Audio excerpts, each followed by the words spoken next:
আসসালামু আলাইকুম। এখন আমি আপনাদের দেখাবো একটি ওয়ার্ডপ্রেস ওয়েবসাইটের টেক্সট কিভাবে পরিবর্তন করতে হয়।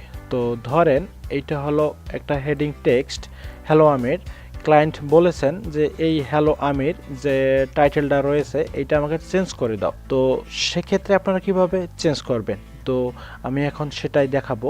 যারা নতুন আমার ভিডিওটা দেখতেছেন, এখন পর্যন্ত আমার চ্যানেলে সাবস্ক্রাইব করে রাখেননি, তারা অবশ্যই আমার চ্যানেলে সাবস্ক্রাইব করে রাখবেন এইরকম টেক রিলেটেড ভিডিও পেতে।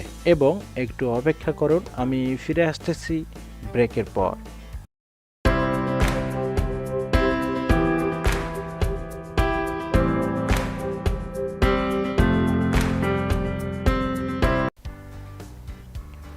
ফিরে আসলাম ব্রেকের পর। তো চলুন শুরু করা যাক। তো প্রথমত আপনারা একটা ব্রাউজার ওপেন করে নেবেন, দেন নেওয়ার পর আপনারা আপনার ওয়ার্ডপ্রেস ওয়েবসাইটটি লগ ইন করে নেবেন।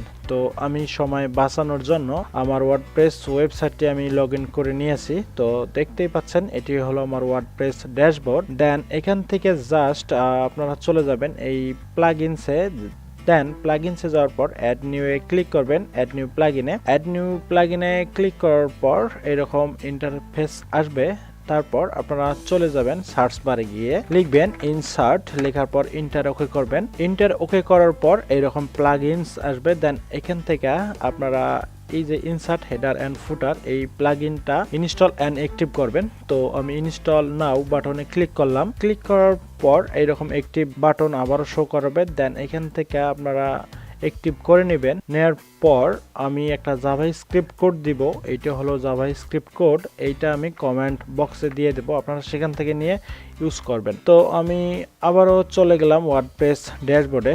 যাওয়ার পর এখানে সেটিংস দেখতে পাচ্ছেন, সেটিংস থেকে আপনারা চলে যাবেন একদম নিচে ডাব্লুপি হেডার অ্যান্ড ফুটার। আসার পর আমি এই জাভাস্ক্রিপ্ট কোডটা যে কপি করে নিয়েছি, দেন এইটা নিচে স্ক্রল করে স্ক্রিপ্ট ইন ফুটার এখানে পেস্ট করে দিবেন। এখানে পেস্ট করে দেওয়ার পর এখানে কি লেখা আছে সিএসএস ক্লাস, তার মানে এখানে সিএসএস ক্লাস আমাদের দিতে হবে। তো একটু অপেক্ষা করেন, আমি ভালো করে মার্ক করে দিতেছি। দেখেন এখানে সিএসএস ক্লাস দিতে হবে এবং যে টেক্সটটা পরিবর্তন করবেন সেইটা এই নিচে দিবেন।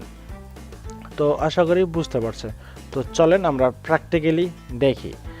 তো তার জন্য আমি চলে গেলাম আউটপুটে যাওয়ার পর আমি ইন্সপেক্ট করলাম। দেন ইন্সপেক্ট করার পর আমি যেটা ধরি, দেন ধরার পর এটা হলো আমার H2 ট্যাগের ভিতরে রয়েছে। দেখেন H2 ট্যাগের ভিতরে রয়েছে।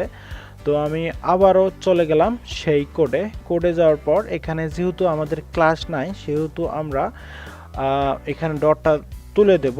আপনারা যখন কোনো ক্লাস ইউজ করবেন তখন অবশ্যই কিন্তু এখানে ডট ইউজ করবেন, আদারওয়াইজ আপনার ওইটা কিন্তু কাজ করবে না।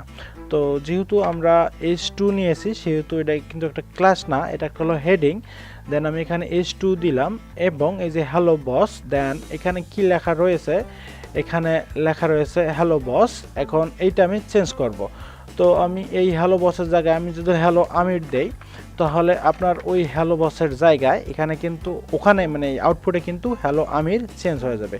তো দেখেন আমি কি করলাম, এখানে ক্লাসটা দিলাম, মানে হেডিং ট্যাগের যে H2 ট্যাগে রয়েছে ওই টাইটেলটা এবং যে টেক্সট আমি পরিবর্তন করব হ্যালো আমির, তো আউটপুটে হ্যালো আমির কিন্তু দেখাবে।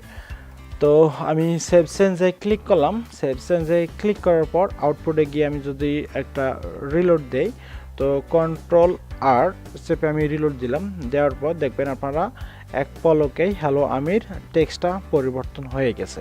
তো আমি আবারও যদি এডিটে যাই, মানে কোডে যাওয়ার পর আমি যদি আবারও গিয়ে লিখি হ্যালো দেবামির লেখার পর আমি আবারও সেমভাবে যদি সেভ চেঞ্জে ক্লিক করি, দেন ক্লিক করার পর আমি আবার আউটপুটে গেলাম। যাওয়ার পর আবারও সেমভাবে একটা রিলোড দিলাম। রিলোড দেওয়ার পর দেখবেন হ্যালো দেবামির।